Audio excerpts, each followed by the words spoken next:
Oof, our beloved Red Sox go winless in Cleveland. Will the friendly confines of Fenway be enough for us to turn it around in this series? We'll talk all about that and more all this week on Red Sox Wrap 360. You're tuning into the destination for TV superfan discussion, AfterBuzz TV. And now, let the buzz begin. River, banks of the River Charles. I've caught exactly 0 fishes in the... Fishes isn't a word. Fish in the Charles River. Couple shopping carts, couple old shoes, couple bodies. Never a fish. No. Hopefully we'll get to hear this song a little bit at the end of some games this week, Ben. Faye?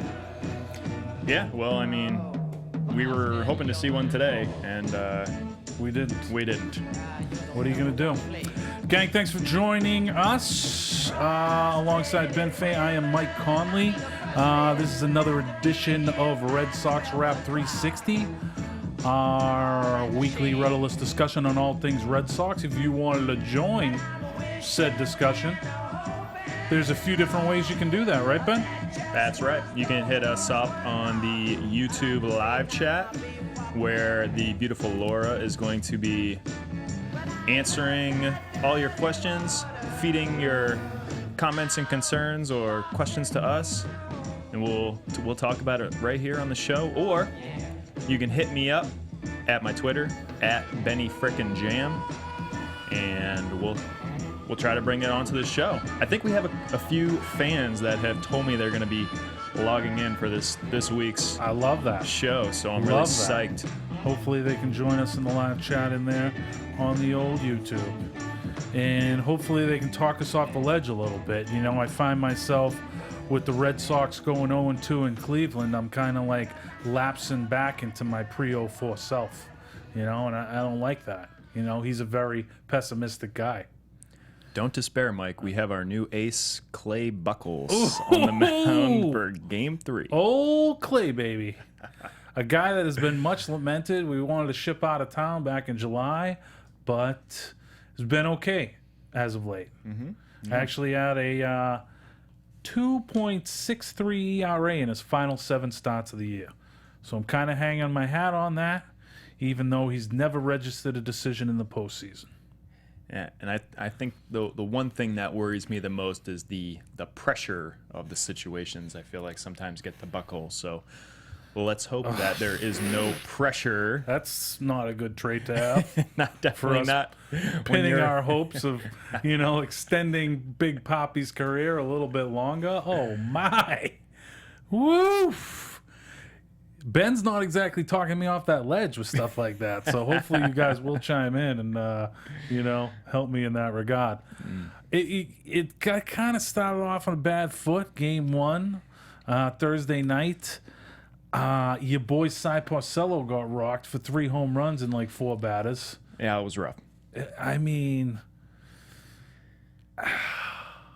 he picked a hell of a time to have his worst start of the season. I mean, that was like a season high in runs given up 5, in homers given up 3, and it was his shortest outing this season, 4 1/3 innings. Yeah, I'm not really sure what happened there. He just got caught a couple times throwing just right down the middle of the plate, and Perez, Kipnis, and Lindor put some really good swings on him. So let me tell you what happened there, Ben. Okay. Rick Porcello is a guy whose success is based a lot on him getting ahead in the counts. And these guys just wouldn't allow him to do that. You know, so they were really looking to get a hit, you know, right off the bat, hit that first pitch or, you know, that second pitch. And, you know, it's something the Sox are going to have to probably, as the same type of, what's the word I'm looking for, strategy that the Red Sox are probably going to have in Game 3 when they throw Josh Tomlin out there, a guy who's kind of a soft tosser, but he doesn't walk anybody. He led the majors this year, only walking 1 batter per 9 innings. So they're going to have to be up there swinging, which is, you know, kind of different than the Red Sox we've known here in the past 15 years, a team that's, you know, all about working the pitches and getting into that bullpen, and so now they're probably going to have to try and take some hats early in the count. This edition of the Red Sox, a little less so than the ones in the early odds and stuff that really kind of worked that count and tried to get walks and stuff, and it was all about OBP, the Theo Red Sox, if you will, back in the idiot days.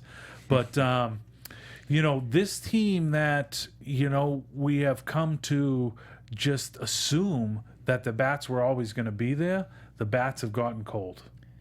Yeah, they have, and even on Thursday, we were seeing the bats from some of the unlikely sources I think we weren't really expecting, right? I mean, Benintendi gets his first postseason home run, the youngest Red Sox player to get a home run in postseason history. Nice. So that was great to see that. Looking pretty fly with his new haircut, might I know. add. You think that had anything to do with it? You got the old ears lowered? And maybe. Just raking. I think he was like talking about doing it, and then some of the guys were like, "No, you can't get rid of that flow." But eventually, he got it done. So I mean, it's kind of like a Samson type thing. He was going pretty good with the salad, and then to lose it, I don't know. Yeah. He must not have checked with Eck before doing that. Tell you that, he would have told him to leave the flow, go. Right. And then another guy who had been kind of slow heading into the postseason is Sandy Leon. He ended up getting a home run as well. So he did. Yeah, and then also Brock Holt, yes, who got a home run as well. So who has been this Red Sox best hitter in the series so far. Right.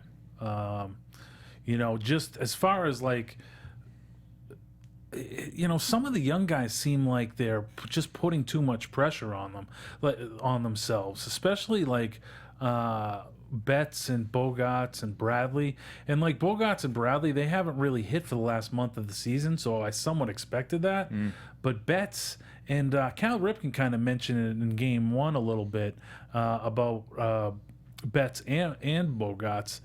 Bradley, about their swing being kind of a little long, and kind of like what sets those guys apart is the fact that their hands are so quick, and it's just that short swing, and they're able to generate so much power out of such a small body because of that short swing. So that's been a little bit disappointing. But then like Poppy as well has not hit yet too.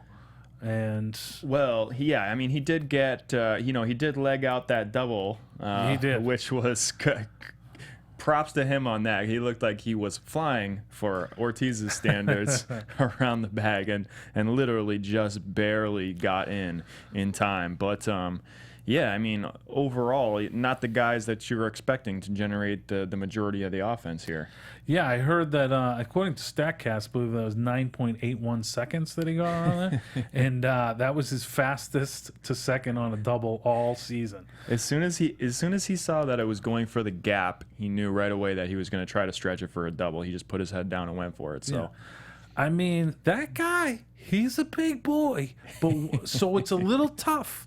Being around the big boy myself, it's a little tough to get that train going, starting out. But once you kind of get into that glide, he can scoot a little bit, And I think like he didn't really get out of the box terrifically, thinking he was going to hustle that. So I don't know if he thought that was a short double. He was going to be able to backpedal in, but he turned on the gas and was able to get there. But we kind of just did he score? I think did he score on that later in the inning, or did we leave him out there? Good question. Yeah, good question. I know that earlier in the game he struck out for his old friend and former Red Sox Andrew Miller with 2 on, and that was kind of really an at bat we needed to end the inning. Got him on a filthy slider. I mean, what a luxury to have a guy like Andrew Miller come in and hop right in the game, pitch 2 shutout innings, and just, it's so nice to have a weapon like that. Andrew Miller had it going. Ortiz was just kind of swinging at the sinkers on that at bat and just didn't look good. Yeah, I've been hopping all season and all last season. Anybody that's actually watched this show for this long will tell you, but of I want to get rid of the save stats, and then maybe to encourage managers to use more of their best relievers in the highest leverage situation. And, obviously it's Tito Francona who's kind of the first to really take a hold of this, former Red Sox manager, and obviously does it against the Red Sox. But, it happened at the deadline when they got such a sick reliever as Andrew Miller, so it's like almost like the perfect storm. You have to get a guy who's filthy in Andrew Miller and who's willing to buy into it, which he is, which most closer guys or guys that have been the closer of the past are very like, oh, I can only close and all this stuff, because they're worried about like their next contract, and they want to be able to go into an arbiter or whoever and be like the GM of the team and be like, oh, I have this many saves, and this is why I'm valuable and all this stuff. And it's like Andrew Miller's just a gamer. He's just like, use me wherever you want. So like they brought him in the fifth, and as a Sox fan, I knew we were going to face Miller at some point, but I was kind of licking my chops that he was coming in the fifth because, I was like, okay, let's waste this guy. What's he going to come in for 4 outs or whatever, and then like we're into that part of the bullpen, that 7th and 8th, where I thought they were vulnerable. I mean, it was good because they still have Cody Allen, who's a pretty good closer, and so to get a guy like Miller, he can work setup, or he can work wherever Tito uses him. Because it's kind of silly, unless you have like the Kansas City bullpen of last year or the Yankees bullpen of earlier this year, where you just have 3 shutdown guys and you just go on cruise control after the 6th and you just go, boom, 7, 8, 9. Not many people have that luxury. Right. Some people have one good guy, and that's their closer, and then they're just kind of figuring it out. But it's like to use that closer early in the game, like maybe when your 3, 4, 5 hitters are coming up and clearly a higher leverage situation, and then maybe using one of your lesser relievers to get through the tail end of the order, it just makes sense, and it's just common sense. And so it's not surprising that somebody like Tito is the one employing that common sense on the baseball diamond, but it's unfortunate that it came at the Red Sox expense. Right, and I think what you'll see is, especially in the postseason, a lot of managers will kind of bend, if not break, the rules that you'll see most teams playing by, especially when utilizing different pitchers in their bullpen. We saw an interesting situation come up in the Orioles series where they actually kind of went in a different direction, and a lot of people think that they probably made a mistake by not bringing out Britton in a situation where, they're in the, I think, what were they, in the 13th inning? Right. And, he decided to use Ubaldo instead of bringing out Britton. Ubaldo, yeah. And, so a lot of people disagreed with that call. So I think you'll see a lot of different ways that people utilize their pitchers in the postseason. Yeah, I mean, I hear you, it's good that you got back from Toronto. I know you're up there firing beer cans at the Orioles. So it's good to have you back with us. Please censor my face so that they don't come after me. I'm a wanted man. I saw that section, and a redhead would have stuck out pretty bad. You would have been, if you were the guy, they would have had you, lickety split. Yep.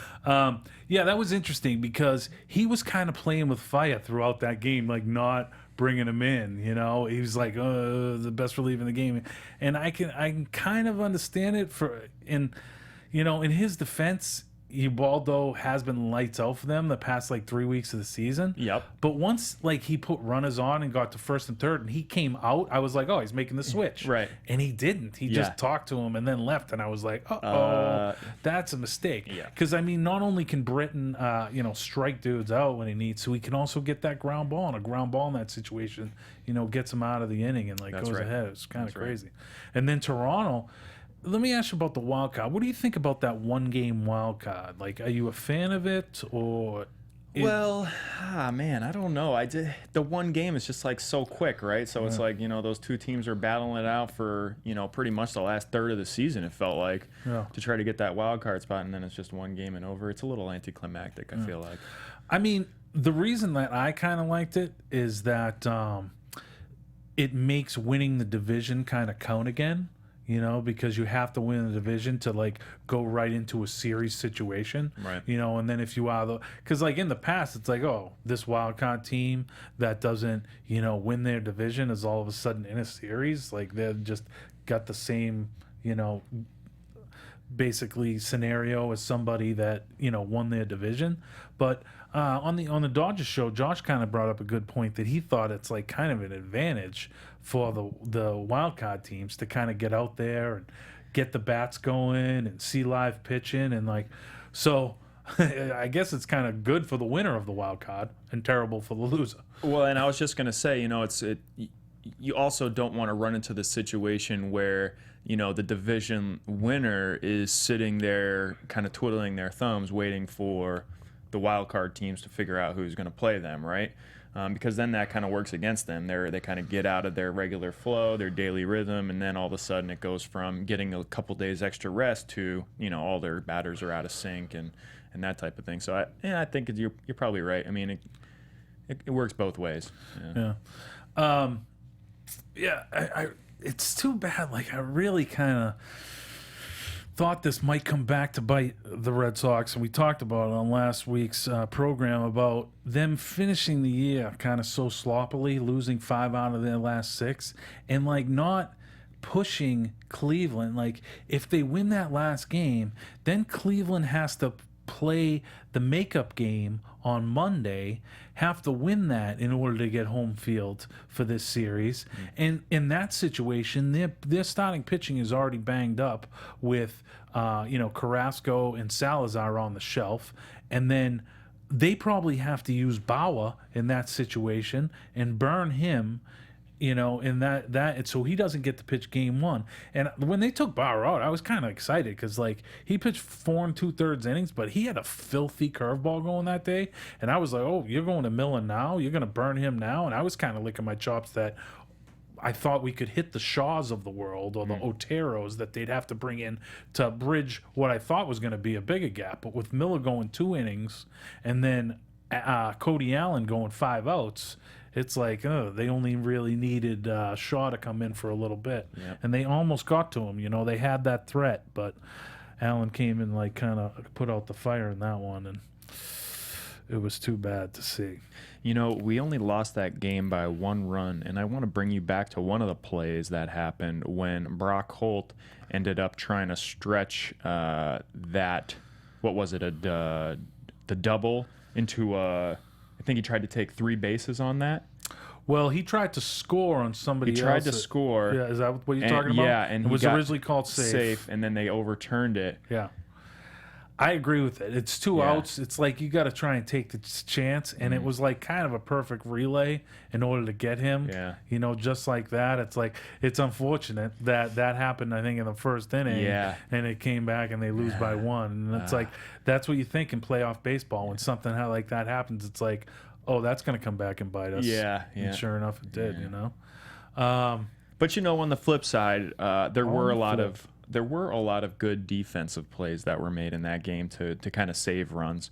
The one that jumps out in my mind was that great catch that JBJ made in the 3rd inning off of Jose Ramirez. I mean, right after those 3 home runs that Price led up, or Porcillo led up. Yeah. Another deep bomb, and I'm thinking, oh God, here we go again. And then JBJ comes out, just full sprint, makes it. I think it was like the pinnacle of his jump to make that catch against the wall. It was a great catch. Yeah. And I think there were some stats on that, where they do the efficiency rankings on the path that they take and things like that. It was like 96% efficiency and reaching a high rate of speed, miles per hour wise.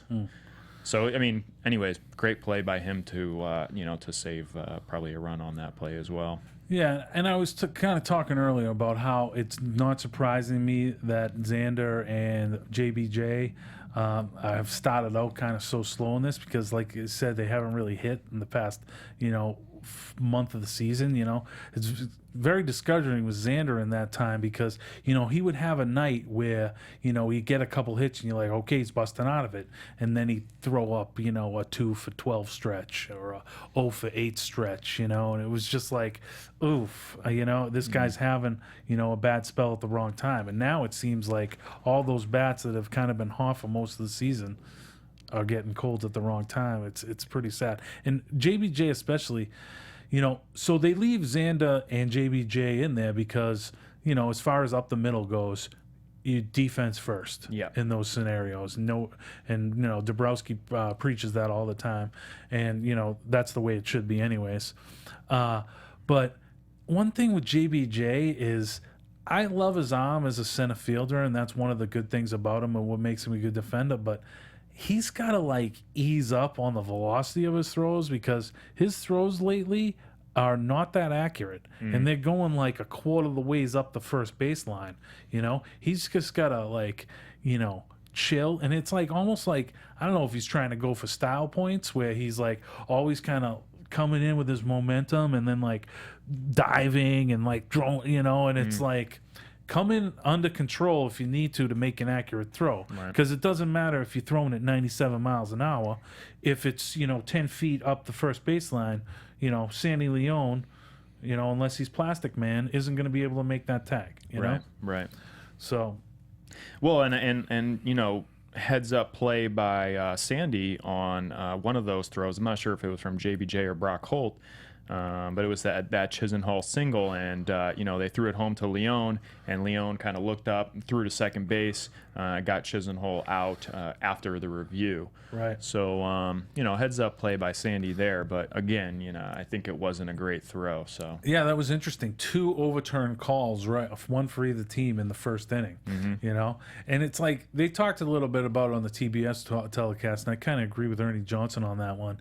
It kind of gets away from the spirit of baseball, you know. And like one of the things I hate about the replay, where the guy like clearly beats the throw and slides under it and touches the bag, but then he slides over the base. Right. And it's like, you know, I mean, I know it went in the Sox favor. Yeah. So I should be, but it's like, you know, I don't know if I don't agree with that. I want him to bring that. I don't know. It's just, it's the one thing about replay that leaves a sour taste in my mouth. Well, I think, yeah, I mean, that's how that rule works out is, you know, something that I think is kind of separate from the replay rule, right? Yeah. If you're in disagreement with that rule, then that's fair. But, you know, I do like the replay in the sense that it does get it right, you know, and it doesn't waste too much time most of the time, you know, 1 or 2 minutes. You know, speaking of using technology and getting things right, I wouldn't mind it coming into play with balls and strikes. I don't know if you saw there was a Real Sports with Brian Cumble did a segment. Did you see that? I didn't get to see it, no. Okay. It's pretty good because Eric Burns, a guy who's, you know, old Major League, old Diamondback. He's been very, and now an analyst for MLB Network. He's been very outspoken on, you know, that he thinks they should go in that route, you know, to like make it a uniform thing and, you know, to get that. And like, I wish there wasn't any of this talk, you know, about it. I wish they just went ahead and did it. Not told anybody, you know, seriously, don't tell the something fans. into the ump's ears. Just not only so much because that'd be like, that's kind of how they did it in their little trial. They had Eric Burns like go call a minor league game, and he had an IFB, and he had the dudes from like the place in, you know, Silicon Valley or whatever, the same people that made the first down line, you know, and they have made the StatCast or whatever, PitchCast and all that stuff. I forget the name of the company right now, and he had one of those guys up there, and he's just telling them in his IFP, strike. And then he's doing, you know, he can do all the histrionics or whatever, like he's, you know, Frank Drebin and Naked Gun and all this stuff, and Rico Palazzo, what have you, and you know, but it doesn't even have to be like that. It could be just like the guys have a clicker where they click balls and strikes and they hold it in their hand. I think the Major League umpires still do that. And just make that a buzzer.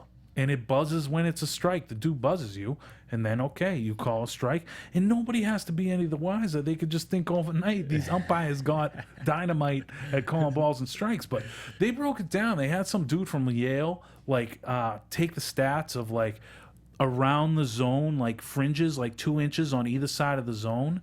And all the balls, there was about 35 balls of those in a game that kind of went in that venue. And like they said that 35% of the time they got it wrong. And then they increased it to like 3 inches on each side. And it was like down to 26%. I mean, that's still a big margin. It's like when you have the opportunity to reduce that to like 1%, it's like, why do you not take that? You're taking advantage of technology and all these. I mean, I hate to say I agree with Eric Burns, but I do in this instance. It's crazy. I wonder if there's like something where, you know, those traditionalists kind of want to keep certain elements of the game in that have a side effect of having balls and strikes called not entirely. Of course, but I mean, the ice has been broken all the time, right? The ice has been broken. You know, we're already into the replay era. It's like, why not take advantage of the best, you know, technology? But that's a little bit of a tangent. Sorry. No, but you know, they also mentioned that you know, I forget who it was that said it was worth bringing it up, but they said, you know, how far down the strike zone goes, all the way down to the hollow of your knee, is something that they might want to take a look at on the offseason, is possibly raising it up just a little higher, because they think, you know, it just doesn't make sense that, you know, that should be part of the strike zone. It's so hard to hit it down there. Yeah, I mean, I guess, but like that's because they don't call the letter high strike for the most part. So it's like, you know, you're almost more like, you know, your sternum, you're a few inches below the letters to the hollow of the knee. Is kind of how they go. So whatever, just make a decision and stick with it. And like make it kind of as uniform as you can. Right. Because all the umps, they pick their own, pretty much. Right? Yeah. You know? Which is crazy. Strike zones should not be like assholes. But yeah, I mean, and then we haven't really touched upon game 2, which we really don't have to, because Corey Kluber, who was coming off like a quad injury or a groin injury, was filthy. Yeah, 7 scoreless. You know, I mean, he just kind of shut us down, and kind of looking forward to things, even if the Red Sox are fortunate enough to protect home field advantage and take 2 of Red Sox, you get to go back to Cleveland and face Corey Kluber, you know, guy who won the Cy Young 2 years ago. So it's interesting. Yeah, that was rough, and Price followed the footsteps of Porcello in this one. Didn't look good. He only went for 10 outs. He had let up a couple home runs in this game, so it just wasn't. It didn't look good for him. You know, Pedroia and Holt, they didn't have the best defense. They each made some defensive blunders during that game that led to extra through runs. The wickets. Pedroia threw the wickets, and then Holt with I think it was like a little bit of a bobble, and he stepped on third and got the out, but realistically he could have got the double play. Could have the double play. Yeah. So that led to a run, and then Petey's led to a run. Yeah. I mean, which were kind of crucial add-ons at the time, we thought, but due to the fact they couldn't even push one across, right? Maybe it didn't even matter. That's true. In that game 1, the teams combined for 6 homers, tying the ALDS record. Crazy. And not only did Benintendi hit his first postseason home run, but it was also Sandy Leon's first postseason home run, as well as Brock Holt's first postseason home run. So there you go. The thing is, it's like, you know, we've talked all year about, you know, getting the different phases to kind of click at the same time, you know, and like really kind of get rolling on all cylinders. And the one constant through all that has been the bats. But in this, you know, series, they've been cold. I mean, Pedroia is 1 for 8 with a walk and 4 Ks. I mean, the kind of the pride of this team and really the identity they've created, that even if they do make outs, they don't strike out. So it's like productive outs and stuff like that. I mean, Betts is 1 for 6 with a couple walks in this one. Yeah. Poppy's 1 for 8. Bogarts is 1 for 8 in the series with 4 Ks. JBJ is 0 for 6 with 5 Ks. Yeah. So it's like, you know, are the friendly confines of Fenway, you know, gonna be enough to get these bats going? Because I mean, I think really, you know, as good as Clay has, you know, pitched, you know, for us in the past like 6 weeks of the season, they're gonna need to score some runs. I'm thinking like, you know, 6 is gonna be the magic number. Yeah, I mean, that's essentially what it looks like from the first 2. They haven't been able to muster that, you know, in the entire series through 2 games to this point. So are they going to be able to get it done here in Game 3? Which, by the way, is rescheduled for Monday Right. So that puts us 6:08 p.m. Eastern time. That puts us in quite an interesting position just looking forward here. Now, we're going to have Game 3 on Monday. If we win that, Game 4 on Tuesday. And then if we win that, Game 5 on Wednesday in Cleveland. Right.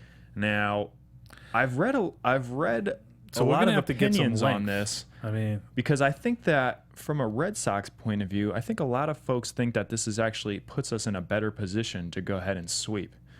Because if you win Game 3, you go right back into Game 4, which we would have done anyways. But then you only give really the Cleveland Indians 1 day to think about it before they're right up and going again in Cleveland. So not a lot of rest, and you also give Boston a day off here to kind of work on some things, tweak what's not working, make a couple of adjustments.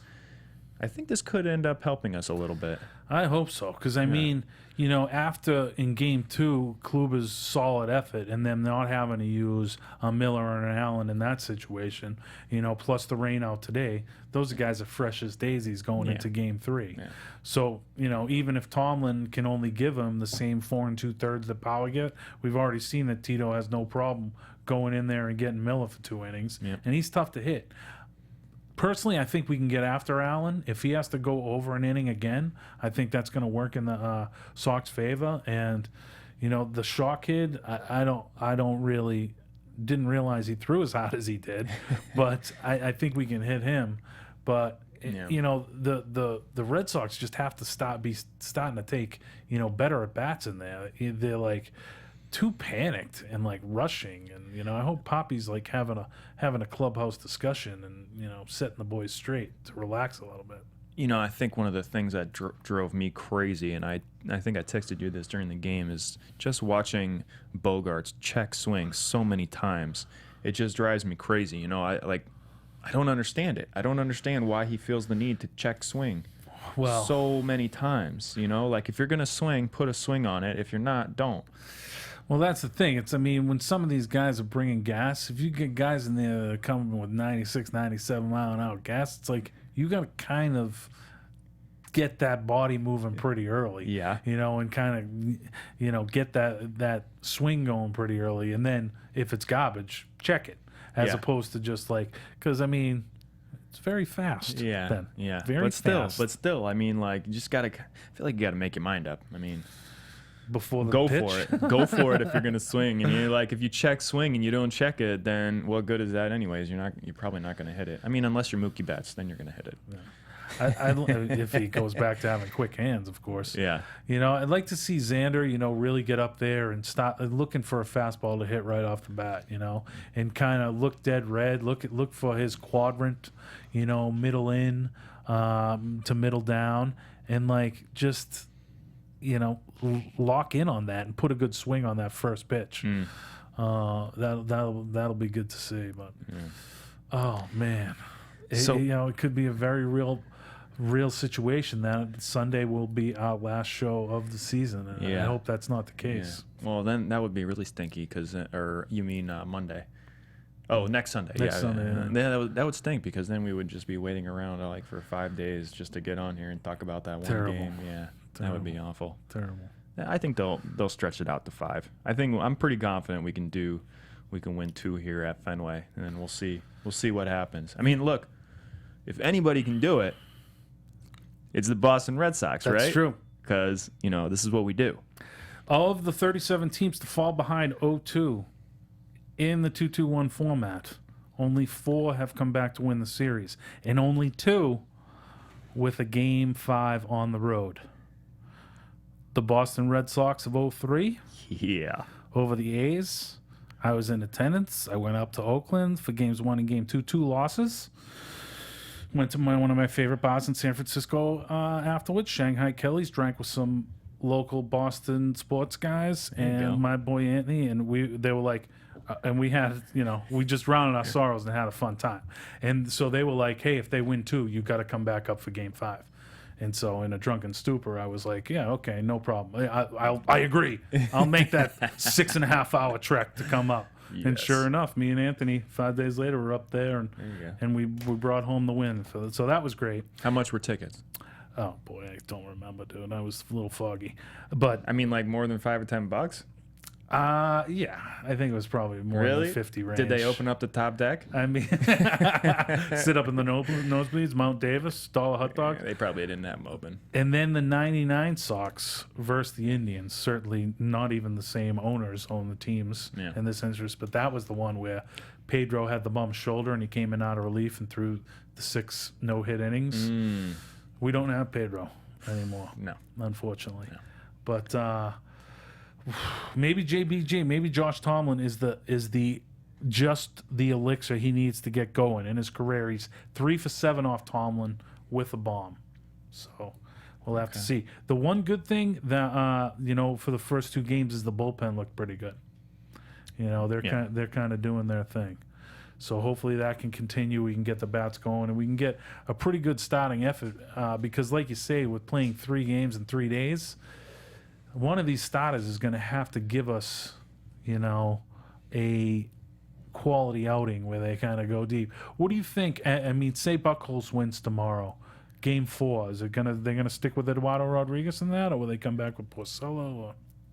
Oh, good question. Yeah. Man, Eduardo's looked good lately. He has. Maybe they just go with Eduardo. Yeah. I mean, what are you going to like? Could always have Porcello in relief if Eduardo hurts early. So, you know what I really wanted to ask you about is you started talking about our bullpen here. We saw that Pomeranz was in and Robbie Scott was out.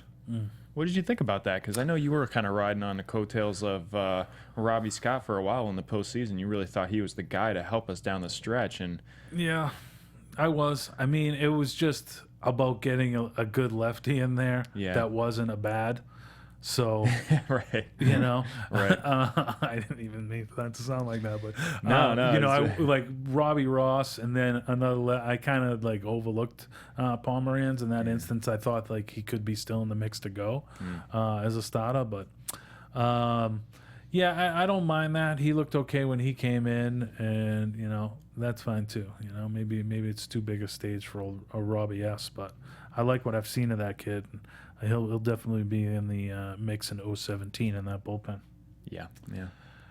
One more thing, unrelated to pitching. Did they release what the lineup was for today?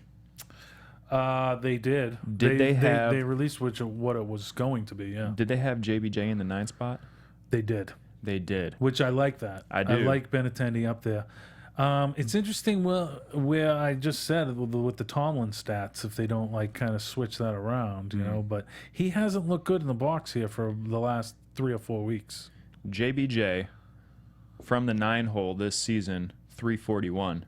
From everywhere else, 239. Right. So yeah, maybe there's a comfort level there. I don't put too much stock in that. I think if a guy's going good, he's going to hit no matter where he is in the lineup. I think probably a majority of that probably came from when he was just on that 29-game hit streak earlier in the season, just raking, Yeah. So it'd be interesting to see if they ever face a lefty in this scenario. Tomlin's a righty, but JBJ hasn't looked good versus lefties, and Benintendi hasn't either, but his at-bats are looking better. I would wonder if they would put Chris Young in left field and then maybe put Benintendi in center field, in a situation like that. But Benintendi's, in his short career, is, I believe, hitting under 200 versus lefties. So the numbers really aren't there. I just think JBJ, hopefully he busts out, like I say, versus Tomlin, but he hasn't been looking good in that box. Anything you want to get out here before we give the old Signorino? Did I hear that you guys mentioned the I don't know if you say this awards, but the recognition that they gave David Ortiz by naming the Big Poppy Bridge and the David Ortiz Drive? Oh, that was awesome. Did you guys talk about that last week? We didn't. I meant to, and it just left my mind like a lot of things. Yeah, so cool, right? I mean, how many times have you walked over that bridge? For him to get that Big Poppy Bridge is great. And then David Ortiz. To me, I always call that Scalper Bridge. Scalper Bridge, yeah. Or they play the drum buckets or whatever. Yeah. But yeah, right there. That old bridge going down to Kenmore Square, So if you come off the orange line, you're coming up over there. It's not the orange line, but that green line stop by Kenmore. You come up. Hey, Well, and that's who David needs Ortiz. him? That's David Ortiz Drive now. David Ortiz. Between Yawkey Way and that MBTA stop. So yeah, he's got it hooked up. Good for him. He does. I mean, that's crazy how they just said, we're gonna retire your number on his last day and they gave him the treatment. Hopefully Good that's for not him. the only trophy that guy is able to hoist this year. But it's Yeah. really going to take a village. Maybe we see if J.D. Drew's available to kind of dust him off and kind of bring him back for a clutch Grand Slam versus the Indians. But, oh, man. You saw how they're trying to resurface the PED accusations again. Somebody mentioned it really Man. briefly, like Tim Kirkchin, but I think he was just trying to be comprehensive. Is somebody bringing it up more than that? I think just people are just it's just like every year when people start talking about Ortiz getting in the Hall, they try to bring it up, and there's nothing in there, guys. They did catch him as part of that report. Maybe the name was released, but the circumstances for which that report was released is totally unclear, right? I mean, he could have been taking something as marginal as caffeine or something, right? Something that was sort of banned, but maybe he had an excuse. Like, there's always medical excuses for certain things. Yeah. The fact that the rest of his career he went with nothing. All right. Put that to bed. I don't want to hear Okay. anymore. I'm tired of people bringing it up because there's nothing there. Yeah. Well, we might be also looking at that through rose-petal glasses, because, he's our guy. Yeah. One thing I know, I said Tomlin led the majors in one base on ball per innings, but he also gave up 36 home runs in 174 innings pitched. So hopefully we can get some big bats going, get a little bit of Mo on our side, and bring this back to Cleveland, tied at 2. Yo. For Ben Fay, I'm Mike Conley. This has been another edition of Red Sox Wrap 360. And for Laura, thanks, Laura. Nobody in the social world, hitting us up. But, gang, thanks for tuning in for us tonight. We'll be back Sunday next week, around this time, 11 Eastern or so. So check us out. Hopefully it's not our last show. And this guy's last hurrah, too, here in Big Poppy. So thanks for tuning in, gang. Yeah, no more throwing gum, Francona. That's it. Boom. Thanks for tuning in, gang. Go Sox.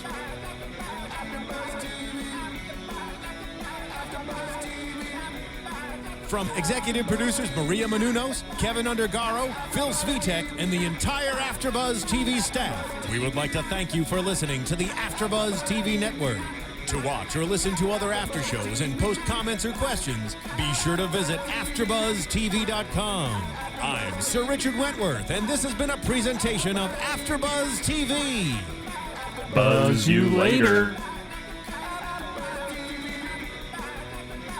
The views expressed herein are those of the hosts only and do not necessarily reflect the views of AfterBuzz TV or its owners or principals.